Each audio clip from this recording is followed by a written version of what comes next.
My name is Myra Warren. I'm 31. At least this one might actually make something of herself. That is what my father said, standing over my hospital bed, 6 hours after I gave birth to my daughter. My husband clenched his fists. My mother-in-law grabbed his arm. My own mother stared out the window like she'd gone deaf. And me? I just held my baby girl against my chest and smiled. Because for 31 years, I'd been the invisible Warren, the one who sat at the end of the table, the one whose name came up only when someone needed something done quietly. But for the last 4 years, I'd been keeping a secret. And if it ever came out, it would flip everything my father believed about this family upside down. I didn't plan what happened at that brunch. I just finally stopped pretending it didn't hurt. Before I go on, please take a moment to like and subscribe, but only if you genuinely connect with this story. And if you're watching right now, drop your city and your local time in the comments. I'd love to know who's out there. Now let me take you back 4 years. To the night I found out my parents were about to lose their house. 4 years ago, I was 27. I just finished my advanced nursing certification, 6 months of night classes after 12-hour ER shifts, studying in my car during lunch breaks because the break room was always full. I called my father the day I passed. He picked up on the fourth ring. I told him. There was a pause, 3 seconds, maybe 4. And then he said, "That's nice. Hey, did Greg tell you he got promoted? Regional sales manager. They gave him the corner office." That was it. My entire accomplishment, swallowed whole by my brother's job title in under 10 seconds. I wish I could say that was unusual. It wasn't. Growing up, there was a pattern in the Warren house. I'd bring home honor roll. Dad would mention Greg's baseball trophy. I'd get accepted to nursing school on a partial scholarship. Dad would spend dinner talking about Greg's new apartment. Every single time, like clockwork. My name was a bridge sentence to get back to my brother. Thanksgiving that year made it crystal clear. We were all at my parents' place, the same split-level ranch in Dayton they'd had since 1989. Turkey, stuffing, the works. Dad stood up, raised his glass, and gave a toast. "To Greg," he said. "The pride of this family." Everyone clinked. I sat at the far end of the table, next to the bowl of mashed potatoes nobody touched. My mother reached under the table and patted my knee. "He doesn't mean it, sweetie," she whispered. But she didn't say a word to him. She never did. I told myself I was fine. I told myself it didn't matter. Then Ryan showed me something on his laptop that changed everything. Ryan, my husband, is a structural engineer. Steady hands, steady head. He'd been helping my parents fix things around their house for years. Leaky faucet, sagging porch steps, a cracked foundation wall in the basement. Dad never thanked him, but Ryan went anyway, because that's who he is. One Saturday, Ryan drove over to replace a corroded pipe under their kitchen sink. Mom was at the grocery store. Dad was napping in his recliner. And sitting right there on the kitchen counter, half hidden under a coupon flyer, was an envelope from the mortgage company. Ryan wasn't snooping, it was open. The red print was hard to miss. 3 months past due, 62 days to resolve or face foreclosure proceedings. He took a photo with his phone. That night, he showed me. I couldn't breathe. My father had retired early at 59. His back gave out after 31 years at the plant. He told everyone he was set, comfortable, that his pension and savings had it covered. "We don't need a thing," he'd say whenever anyone asked. "Warrens take care of themselves." It was a lie. His pension covered maybe 60% of their expenses. The rest had been bleeding out of savings for 2 years. I called Greg, figured maybe we could split something. His voice got tight immediately. "Yeah, I've been meaning to help, but things are tight right now. The divorce, you know." I knew. Greg's ex-wife got the condo. Greg got the debt. The golden child was drowning, too. He just had a nicer suit on while he sank. I lay awake that whole night, staring at the ceiling fan going in slow circles. I hated how my father treated me, but I couldn't watch my mother lose her home, so I called the one person I trusted with money. And she happened to be my mother-in-law. Linda Callahan is Ryan's mother. 58, widowed, retired from a 30-year career as a CPA. She's the kind of woman who wears reading glasses on a chain and can calculate a tip to the penny without looking at her phone. She raised Ryan alone after his father passed from a heart attack when Ryan was 14. She doesn't waste words. She doesn't waste money, and she doesn't tolerate cruelty. I sat at her kitchen table and told her everything. The overdue notice, the pension gap, Greg's silence, Dad's pride. Linda took off her glasses, set them on the table, looked at me for a long moment. "If you're going to do this," she said, "do it right. Don't let them know." She introduced me to Margaret Bowen, a financial advisor she'd worked with for years. Quiet, precise, trustworthy. Within 2 weeks, Margaret set up a modest trust, nothing fancy, that would route a monthly transfer of $2,800 from my savings into my parents' checking account. On their end, it would show up as a supplemental benefit. Clean, untraceable without digging. Ryan held my hand the night I signed the first authorization. "You sure?" he asked. "No," I said. "But I'd rather live with this than live with guilt." The first transfer hit in March. That same week Dad called Greg. I heard about it later from Mom. "Looks like the pension office finally fixed my benefits," Dad had said, proud as ever. Greg's response: "See? I told you it'd work out." Nobody thanked me. Nobody even knew. And that became the shape of the next 4 years. $2,800 a month. 48 months. Keeping the lights on in a house where my name was never the one they toasted. 2 years in, the transfers kept going, quiet, automatic, invisible. $67,000 and change. Nobody knew. Nobody asked. I didn't keep a running tally back then. I tried not to think about it. Every month, a notification would pop up on my banking app, and I'd swipe it away like a bill I'd already accepted. Meanwhile, the Warren family kept running on the same script. Christmas, 2 years into the transfers. We gathered at my parents' house. Same dining room, same mismatched chairs, same position for me at the end of the table. Greg sat at Dad's right. His new girlfriend, a paralegal named Tina, sat at his left, looking thrilled to be included. After the ham, Dad tapped his glass. He had an announcement. "I've been thinking about the future," he said. "When I get older, really older, someone's going to need to handle the family finances, make the big calls, so I'm putting Greg in charge." He said it like he was passing down a crown. Greg nodded solemnly, as though he hadn't maxed out 3 credit cards buying a boat he never used. Then Dad looked at me, not with cruelty exactly, something worse. Pity. "You just focus on your little job, Myra. Leave the big decisions to the men. That's how this family works." A few people chuckled, the nervous kind, the kind that fills silence when nobody knows what to say. Mom studied her napkin. Tina glanced at Greg like she was waiting for him to object. He didn't. Under the table, I was squeezing my water glass so hard my knuckles went white. Ryan placed his hand on my thigh and pressed gently. A quiet signal. I'm here. I thought the worst was over. Then I got pregnant, and everything escalated. 5 months along.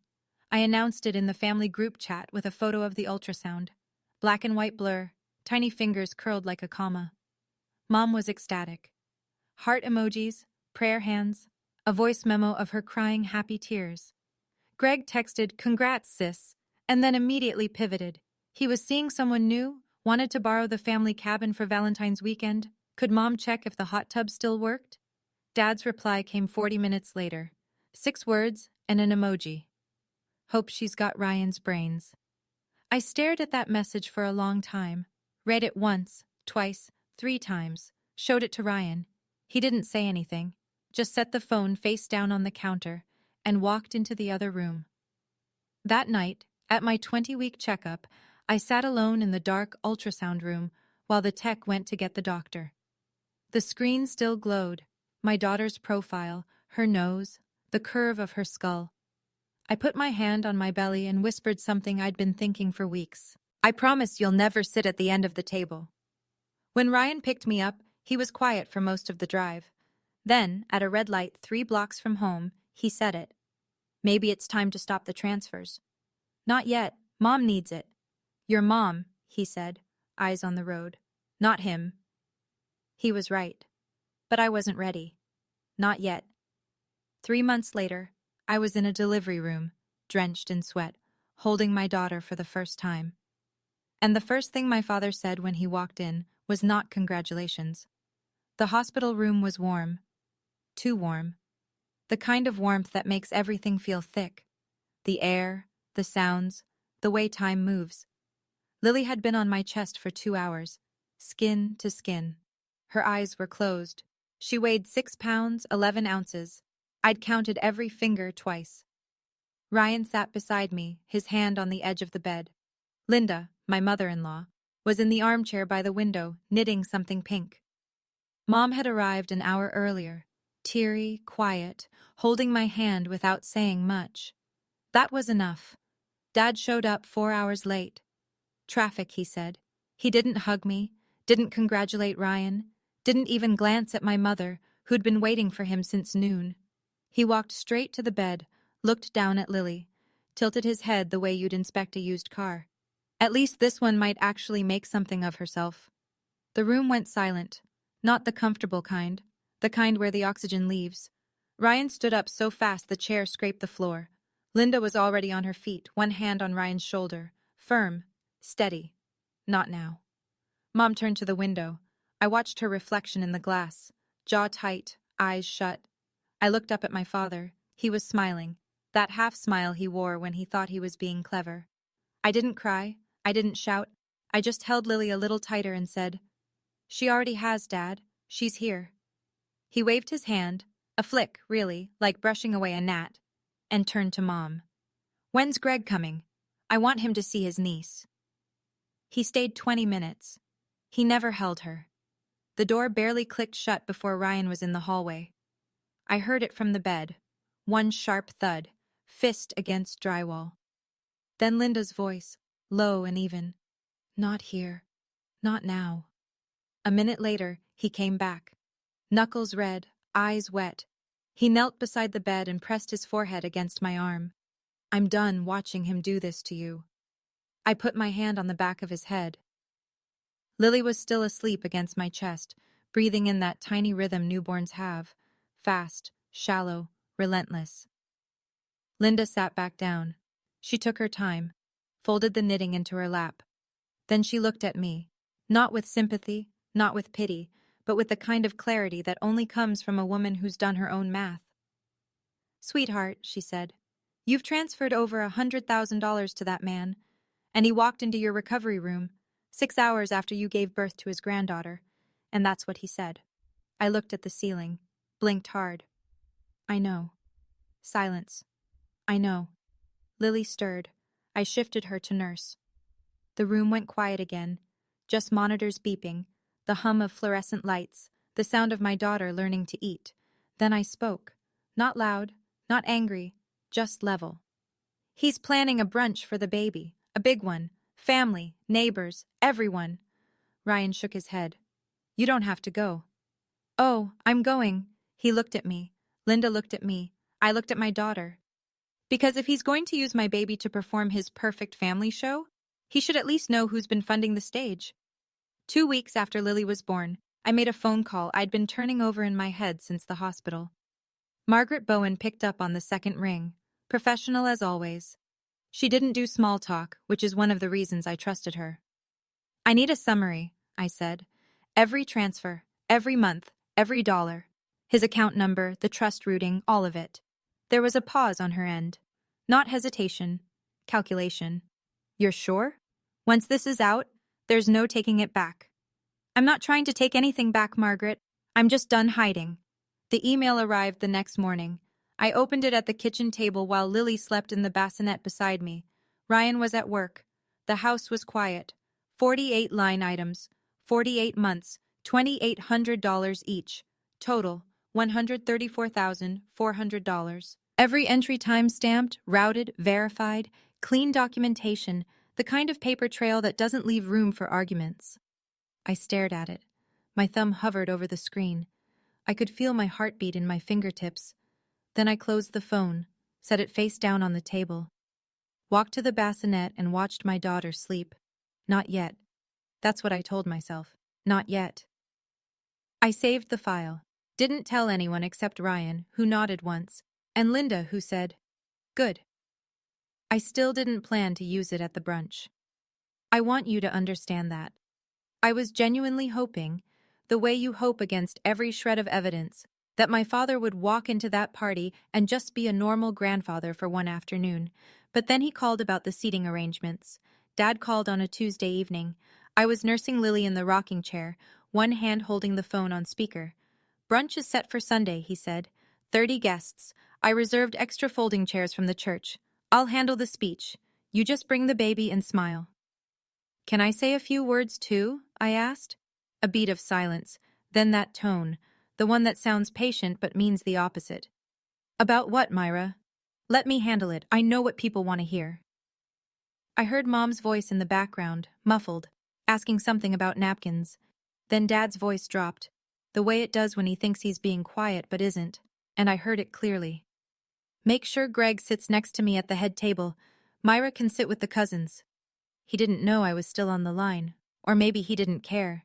My daughter's brunch, my daughter's welcome party, and I was being assigned to the overflow table like a distant relative who showed up uninvited. I ended the call, set the phone on the armrest, looked down at Lily. She'd fallen asleep mid-feed, lips still parted, milk-drunk and peaceful. I sat there for a long time. The house was still. The ceiling fan clicked on every third rotation. Ryan kept meaning to fix it. Then I picked up my phone and texted Ryan 3 lines. "We're going to that brunch. I'm bringing my phone. And ask your mom to print the backup." He replied in under a minute. Just one word. "Done." I put the phone down and rocked my daughter in the dark. Sunday was 5 days away. Sunday morning. Bright, clear, 72 degrees.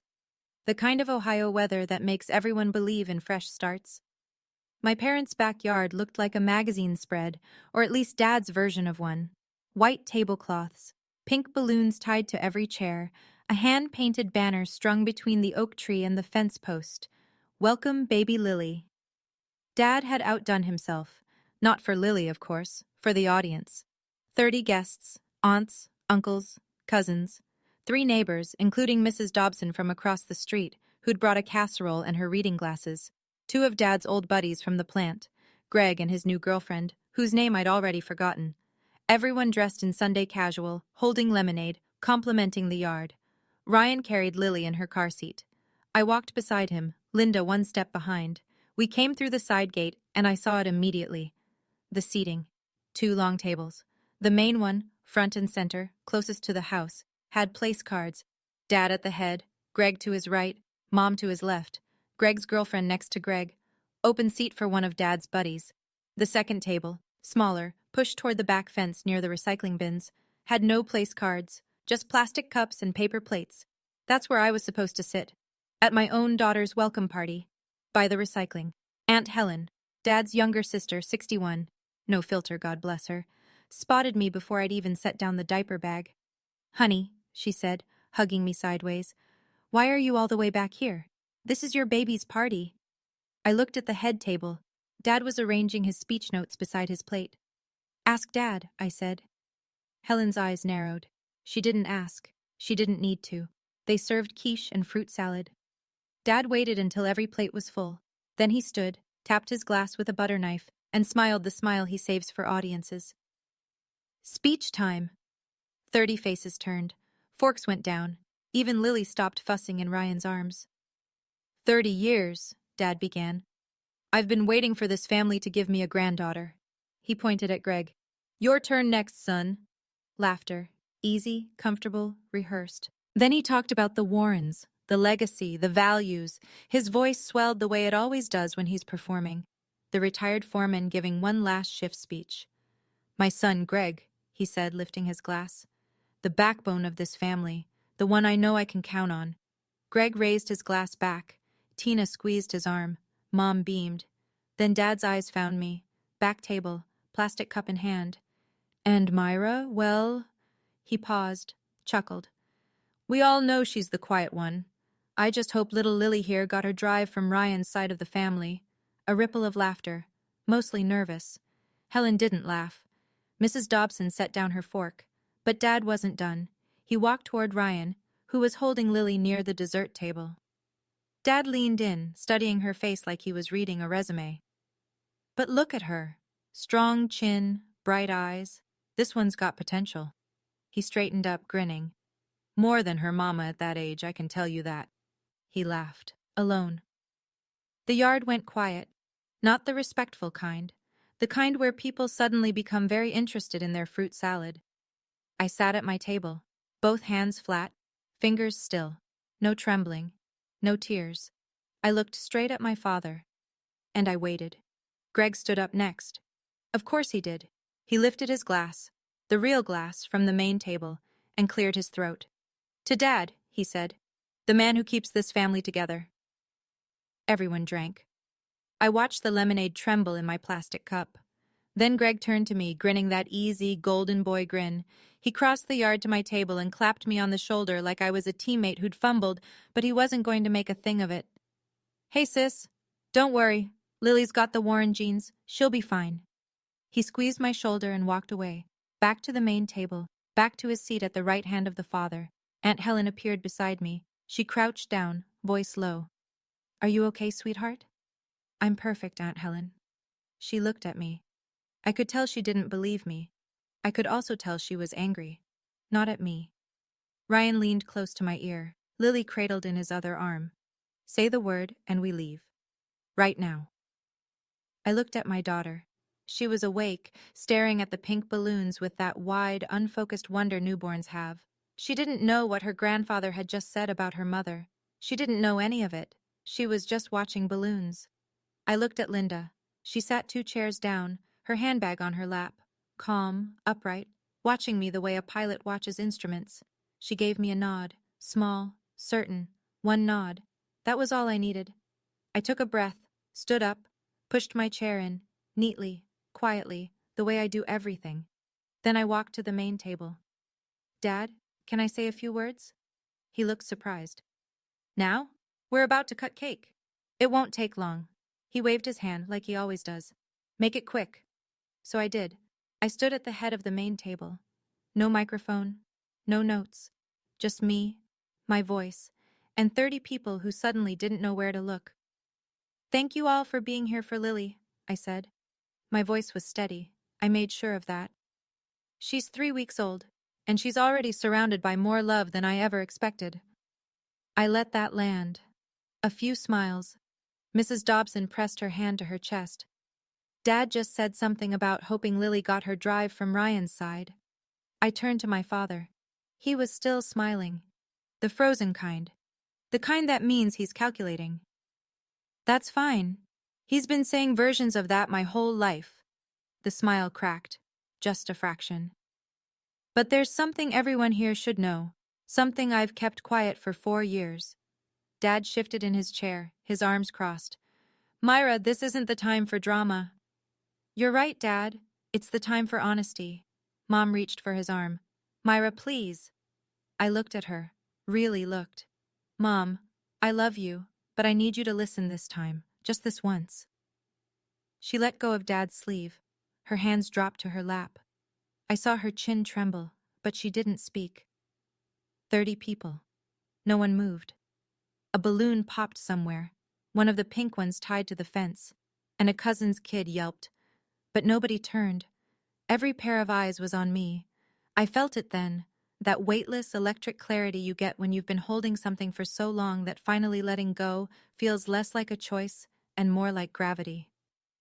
4 years, $134,000, I saw, and a truth that was about to change everything. 4 years ago, I said, I found out this house was 3 months from foreclosure.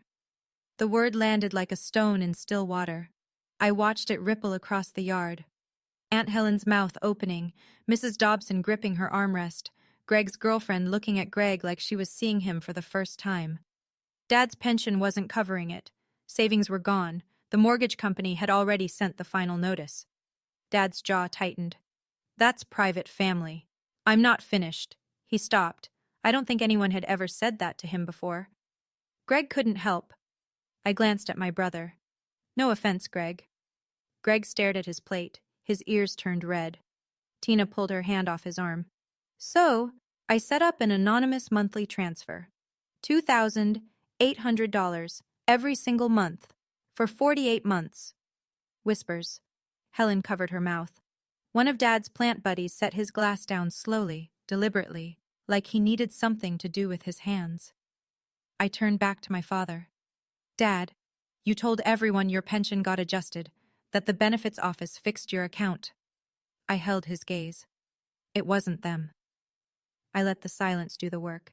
It was me, the quiet one, the one who'd never make something of herself.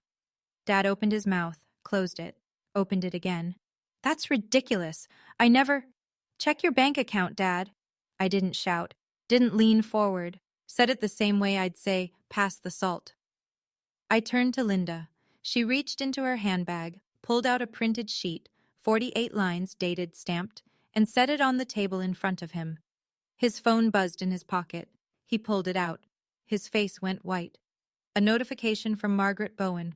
Per Ms. Warren's request, the supplemental trust transfer has been permanently discontinued effective today. Donald Warren stood at the head of his own table, phone in one hand, printed bank statement in the other, and for the first time in my life, he had nothing to say. His face didn't crumble all at once. It happened in stages, confusion, then recognition, then something I'd never seen on my father. Shame. Greg broke first. He pushed back from the table, chair scraping the patio. Wait, what? You've been... How? He looked at me, then at Dad, then back at me. 4 years? I didn't answer. I didn't need to. The paper answered. Aunt Helen stood up. She's 5'3", and she filled the entire backyard. Donald, is this true? Your daughter's been paying your mortgage this whole time? Dad's voice came out thin. This is none of your business, Helen. You just spent 10 minutes telling everyone she'd never amount to anything. Helen pointed at the statement. I'd say it is my business. Murmurs spread through the tables. Mrs. Dobson shook her head slowly, the way you do when you're disappointed in someone you've known for 30 years. One of Dad's plant buddies picked up his jacket from the back of his chair and quietly put it on, like he was getting ready to leave. Mom started to cry, not dramatically, just tears falling one after another into her untouched quiche. She wasn't crying because she was embarrassed. She was crying because she knew. She'd always known I was the one who showed up. She just never had the courage to say it out loud. Dad looked up from his phone. His eyes found mine. You did this to humiliate me. No, Dad. My voice didn't waver. I did the transfers because I love Mom. I stopped them because I love myself. I didn't leave. Not yet. I stood right where I was, 3 feet from my father, 30 witnesses, a warm breeze pushing the pink balloons sideways. Dad, I'm not doing this to punish you. He was still holding the printout. His thumb had smudged the ink on line 37. I'm doing this because Lily is 3 weeks old, and I refuse to let her grow up watching her mother be treated like she doesn't matter. Helen sat back down. She folded her arms and nodded, one firm dip of the chin, like a judge who'd heard enough.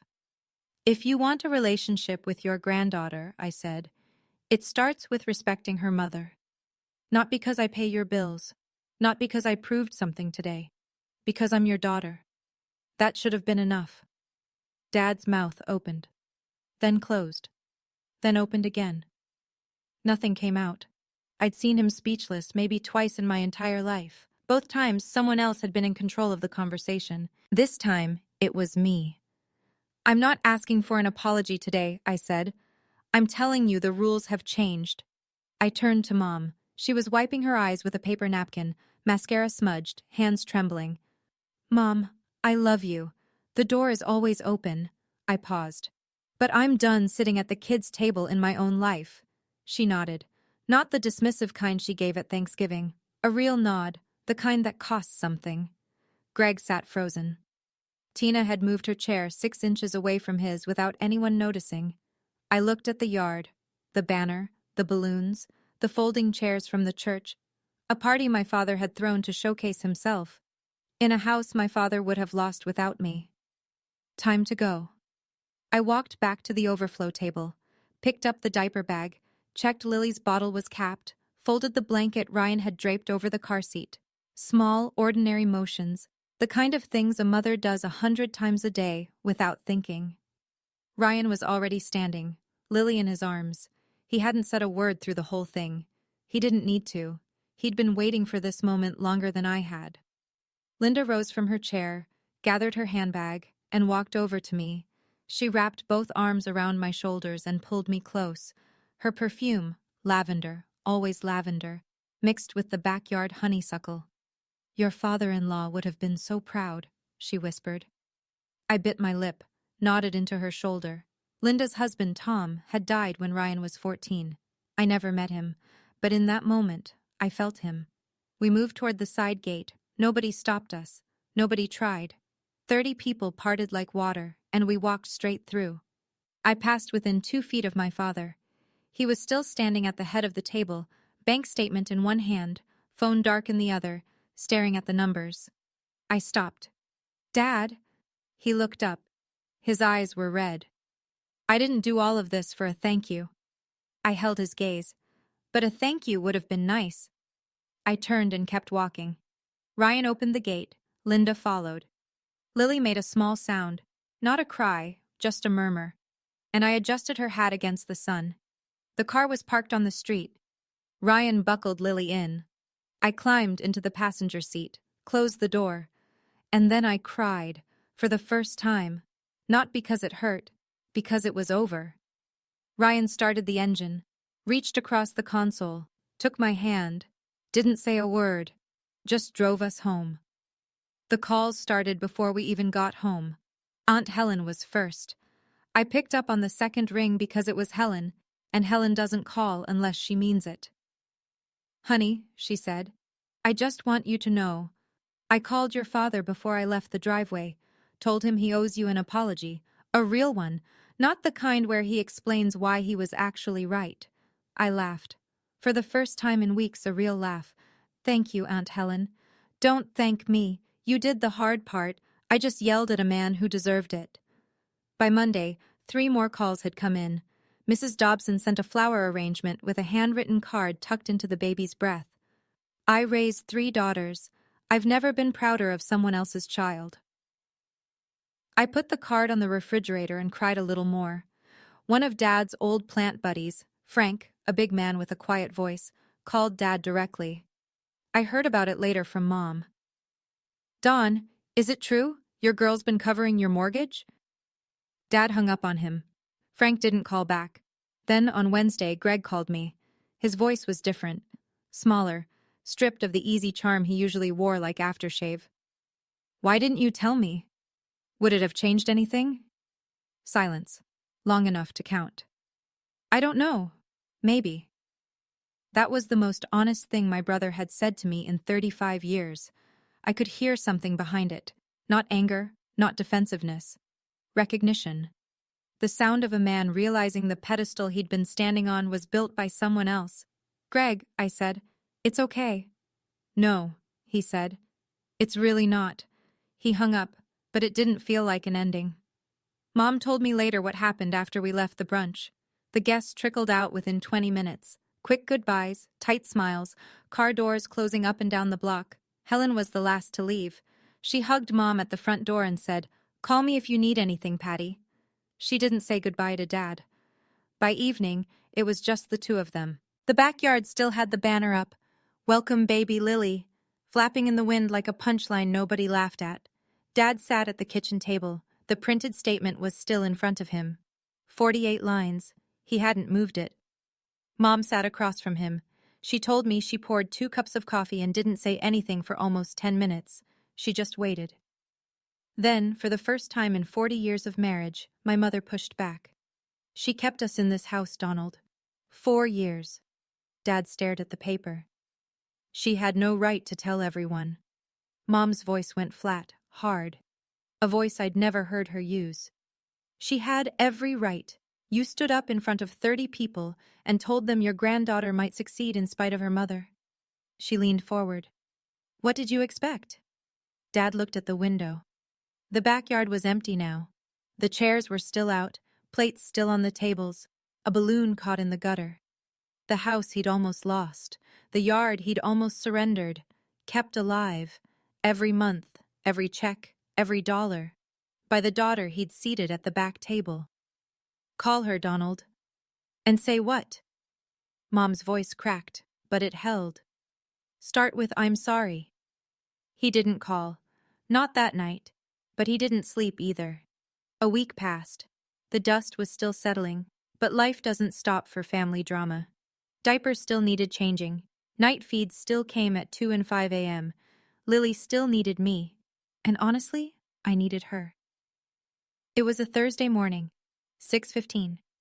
The house was quiet. Ryan had already left for a site visit.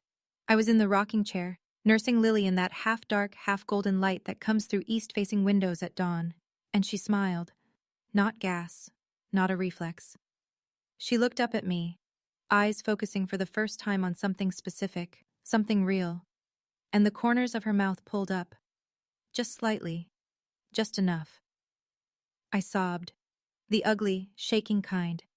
Not because I was sad, because for the first time in weeks, something beautiful happened that had nothing to do with pain.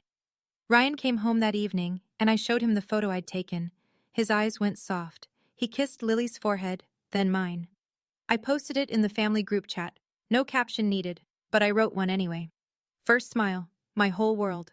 The reactions came fast. Helen, heart emoji, fire emoji, 5 exclamation points. Mrs. Dobson, she wasn't in the chat, but Helen forwarded it, and she texted me separately. Greg sent a red heart. Mom called immediately, crying, laughing, talking so fast I couldn't understand half of it. Dad didn't react. Didn't call. But Mom told me later. Your father sat on the porch and stared at that photo on his phone for 10 minutes. Didn't say a word. Just looked. I didn't know what to do with that. So I told Ryan what I'd been thinking for days. I don't need him to change. I just need him to stop pretending I don't exist. Then, on a Tuesday night, my doorbell rang at 9 p.m. I opened the door. It was my father. Alone. He was wearing his old brown jacket, the one with the frayed cuffs that Mom keeps threatening to throw out. No flowers, no gift bag, no props. Just Donald Warren standing on my porch under the yellow light, looking 10 years older than he had 3 weeks ago. Ryan appeared behind me, one hand resting on my shoulder, not pushing, not pulling, just there. "Can I come in?" Dad asked. "That depends on why you're here." He looked down at the welcome mat. His work boots were untied, something I'd never seen before. My father tied his boots before he tied his tie, always. "I'm here because—" He trailed off, swallowed. "Patty told me I should come, and Helen, and Greg." "That's a lot of people telling you what to do," I said. "What about you, Dad? Why are you here?" He didn't answer right away. A moth bounced against the porch light. Somewhere down the block, a dog barked twice and stopped. When he looked up, his eyes were red. Not crying red, exhaustion red. The kind you get from 3 weeks of not sleeping and not admitting why. "I'm here because I'm ashamed." 3 words. Quiet. No performance. No hand gestures. No audience. I searched his face for the act, for the calculation, for the half-smile he used when he was managing a room. It wasn't there. I stepped back, opened the door wider. Didn't say come in, didn't need to. The open door said it. He stepped inside. Ryan squeezed my shoulder once, then disappeared upstairs with Lily, giving us the room. Dad stood in my hallway, hands in his jacket pockets, looking at the family photos on the wall. Me and Ryan, Lily's hospital photo, Linda at Christmas, none of him. He noticed, I could tell. He didn't mention it. I made coffee, not because he deserved it, but because my hands needed something to do. We sat at my kitchen table, the cheap IKEA one Ryan and I had assembled the week we moved in. No tablecloth, no place cards, no head and foot, just 2 chairs, 2 mugs, and 31 years of things unsaid. Dad wrapped both hands around the mug, stared into it like the answer might be floating there. "I don't know how to say this," he said. "I never learned. Try." He took a breath, let it out slow. I looked at that bank statement every day since the brunch. $134,000. He shook his head. And I couldn't even hold her when she was born. Why not? The question sat between us. I watched him wrestle with it, jaw working, eyes shifting, pride fighting honesty in real time. Because I was scared. I waited, You grew up and became everything I couldn't, Myra. You put yourself through school, built a career, bought a house, married a good man, and you did it all without me. His voice thinned. Without needing a single thing from me, and I couldn't stand it. The refrigerator hummed. Upstairs, I could hear Ryan walking Lily in slow circles, her white noise machine a soft static through the ceiling. That's the most honest thing you've ever said to me, I said. He nodded. Slow. I'm not asking you to start the money again. Good, because that's not happening. No anger in my voice, no cruelty, just fact. He took a sip of coffee, set the mug down. His hand was shaking, just slightly, a tremor he'd never have let anyone see at the head of his own table. I know, he said. For a moment, neither of us spoke. And the silence wasn't empty. It was the fullest our kitchen had ever been. I'm not going to pretend this is fixed, I said. One conversation doesn't erase 31 years. I know. Here's what I need. I didn't rehearse this, but it came out clear, like I'd been writing it in my head since I was 12 years old, and overheard him tell Uncle Ray that Greg was the one with the potential. You don't compare Lily to anyone, not to Greg's future kids, not to her cousins, not to me. She's her own person, full stop. He nodded.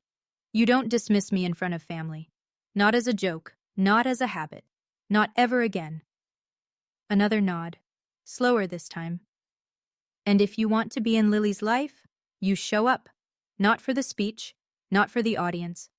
You show up at bedtime and tummy time and the boring Tuesday afternoons when nothing happens. That's where being a grandfather counts.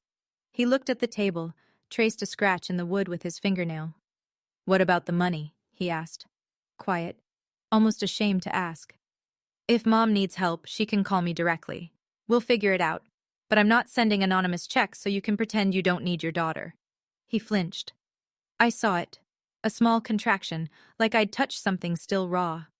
Then I said the hardest part. And Dad, I need you to say it. Not for me. For you. He looked up. His eyes were wet. Not streaming, just bright, glassy, the way water looks right before it spills. I'm sorry, Myra. His voice broke on my name. I'm sorry I made you feel like you weren't enough. I nodded, didn't hug him. Not yet. But I nodded. That's a start. I stood up, poured him more coffee, set the mug in front of him, sat back down. It wasn't a happy ending. It was an honest beginning. It's been 2 months since that night at my kitchen table. I won't pretend everything transformed overnight. It didn't. My father is 63 years old and has been running on the same operating system since 1961. Change doesn't come easy. It comes awkward. He started visiting Lily on Sundays. The first time he stood in the doorway of the nursery for a full minute, hands at his sides, like he'd forgotten how to enter a room without commanding it. Then he sat in the rocking chair. I placed Lily in his arms. He held her stiffly at first, elbows locked, jaw tight, and then she grabbed his pinky. His whole body softened.